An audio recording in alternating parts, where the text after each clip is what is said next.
최근 연예인 난에 관한 기사를 봤는데요. 피해자가 왜 가해자가 되는 어처구니 없는 상황입니다. 동아일보 보도에 따르면 작년 11월 새벽 흉기를 든 사람이 나나의 집에 침입했고 가족을 위협하며 금품을 요구한 것으로 전해졌습니다. 그 과정에서 몸싸움이 벌어졌고 침입자는 다쳤다고 합니다. 특히 본인이 소지한 흉기에 의해 다친 정황이 전해졌고 현장에 출동한 경찰은 당시 나나 측 대응을 정당방위로 판단해 입건하지 않았다는 내용도 함께 보도됐습니다. 그런데 여기서 끝이 아니었습니다. 가해 혐의로 구속돼 수감 중인 침입자가 나나를 상대로 살인 미수 등 혐의로 역고소를 제기했다는 보도가 나왔습니다.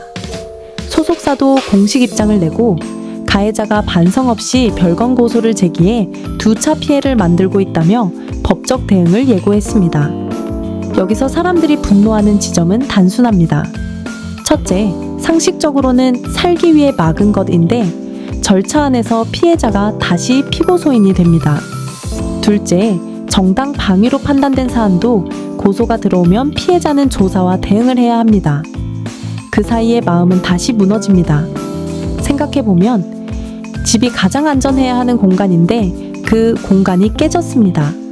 그런데 사건이 끝나기도 전에 너도 가해자일 수 있다는 프레임이 생깁니다. 이 상황에서 어떻게 편안하게 살 수 있겠습니까? 여기서 더 큰 문제는 이게 연예인이라서 벌어진 일이 아니라는 겁니다. 한국 사회는 자주 이 구조를 반복합니다. 피해 사실보다 피해자가 어떻게 행동했는지, 피해자가 얼마나 완벽한지 그걸 먼저 따집니다. 그리고 이 과정이 2차 피해로 이어진다는 지적은 언론 보도와 전문가 분석에서도 반복돼 왔습니다. 그럼 범죄자 인권이 과하게 관대하다는 말은 어디서 나오는 걸까요? 핵심은 이겁니다. 피의자 인권을 지키자는 취지가 현장에서는 종종 피해자 보호의 빈틈으로 남는다는 겁니다. 대표적인 논쟁이 신상공개 문제입니다. 흉악범 신상공개를 두고도 피의자 인권, 무죄 추정 원칙, 공익 사이에서 오랫동안 갈등해왔습니다. 또 어떤 영역에서는 2차 피해 방지라는 이유로 가해자 정보가 크게 제한되기도 합니다. 예를 들어 아동학대 보도와 관련해 익명화 필요성 논리도 계속 제기돼 왔습니다. 문제는 이런 제도적 보호가 피해자 입장에서는 가해자는 숨고 피해자는 버틴다로 느껴질 때가 많다는 점입니다. 나나 사건이 지금 사람들의 분노를 키우는 이유도 결국 그 지점에 닿아 있습니다. 저는 이 사건을 보면서 이 질문 하나는 남는다고 생각합니다. 정당 방위로 판단된 상황에서 가해자가 역고소를 걸어 피해자를 다시 수사 절차 안으로 끌고 들어오는 구조. 이게 계속 가능하다면 앞으로 누가 피해를 당했을 때 끝까지 말할 수 있을까요?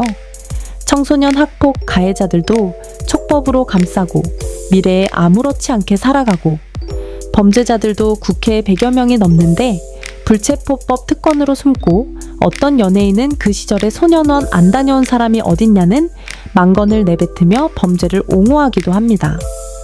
교도소 교도관들은 인권이란 이름으로 범죄자들에게 함부로 대하지도 못하며 보복의 두려움에서도 살아간다고 합니다. 이번 사건처럼 피해자가 가해자가 되는 이런 사건들은 제도적 보완이 필요해 보입니다. 피해자가 고소 대응 때문에 법률 비용과 시간을 소모하지 않도록 공적 지원을 더 두껍게 하는 장치, 그리고 피해자 보호를 중심에 두되 피의자 인권과도 충돌하지 않게 절차를 정교하게 만드는 것이 중요할 것 같습니다만 사실 어렵겠죠. 하지만 내 집에 누군가 들어왔다. 내 가족이 위협받았다. 살기 위해 막았다. 이건 누구나 할 행동들입니다. 그런데 그 다음 장면에서 피해자가 다시 흔들린다면 그 사회는 결국 피해자에게 침묵을 강요하게 됩니다. 저는 그게 더 무섭다고 봅니다.